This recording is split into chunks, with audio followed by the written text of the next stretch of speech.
Hello, y'all. This is Miss Tell It Like It Is. You know, I recorded something earlier, about 20 minutes ago, and I am so sorry. I found out I was missing some of my equipment, had to reinstall things, so here we go. Here's another segment of Miss Tell It Like It Is coming to you live.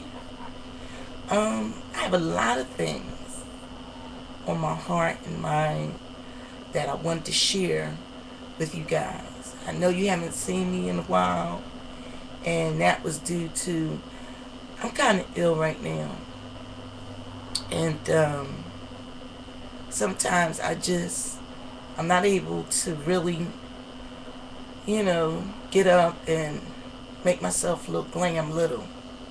So I said I got to do this today. So here I am. Thank God. But there's some things in my heart and mind I would love to share with y'all. I'm just telling like it is when I talk about. I was going through some of the news articles, and one thing that really touched my heart was they have some new update on Michael Jackson, and they were talking about how there were some other doctors involved, and that the doctor who is all splattered across the pages did give Michael the dose of propanol, but what they're really saying, and it really just caught my heart, they're saying like he gave Michael a dose, then he left the room, walked away, whatever, and then Michael took the lethal dose that took his life. Now I'm saying to myself, why would Michael do that? When I first read this, I immediately became incensed. I'm like, why would Michael do that?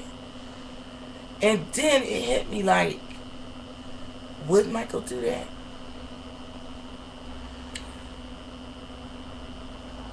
I was like, if he was already given a dose, why would he want another dose?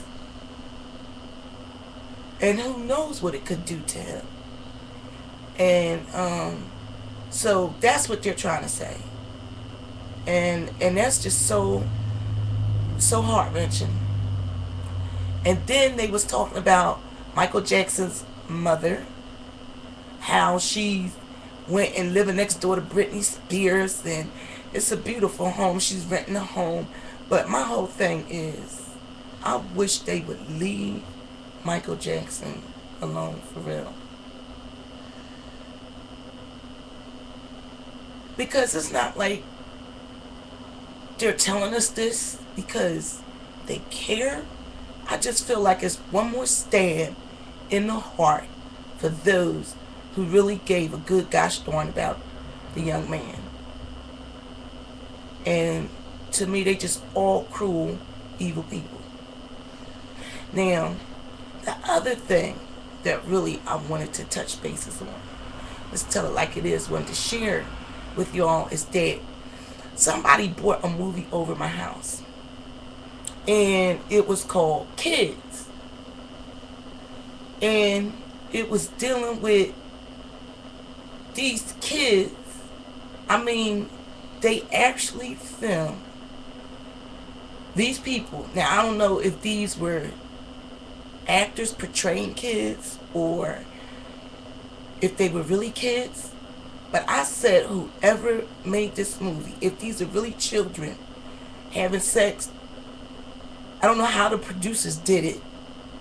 And why would the parents allow their children to be filmed like that? But it's a movie about this young man running around, deceitfully lying to young girls that, oh, I love you. These are virgins that he's having sex with. Oh, he loves virgins. He has to have a virgin. And But the point is that he lied to him. He was so deceiving. And these dummies end up having sex with him. Come to find out, the one girl was at school and they was doing free testing. She turned up HIV positive.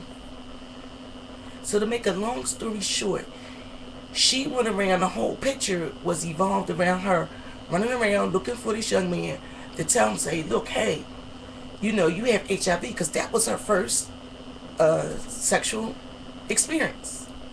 And she couldn't find him because he lived such a loose life.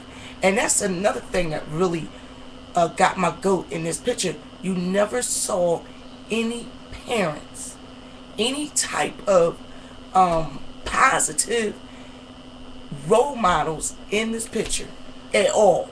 These teenagers was just running around loosely in somebody's house, smoking, drinking, and having orgies. And I was like, what the heck? And the whole picture was, the girl ended up finding him, right? But check this out. By the time she found him, he had conned some other girl into giving up the panties. Another virgin, lied to her, deceived her. And when she busted in the room, she saw him on top in the action. So she just walked out. So she let this piece of crap or trash give this other unknowing young lady AIDS. And that's what I want to talk about. How AIDS is rampant among the teens and the impression that I was under. And I'll be back with a part 2 on this. Do a follow-up.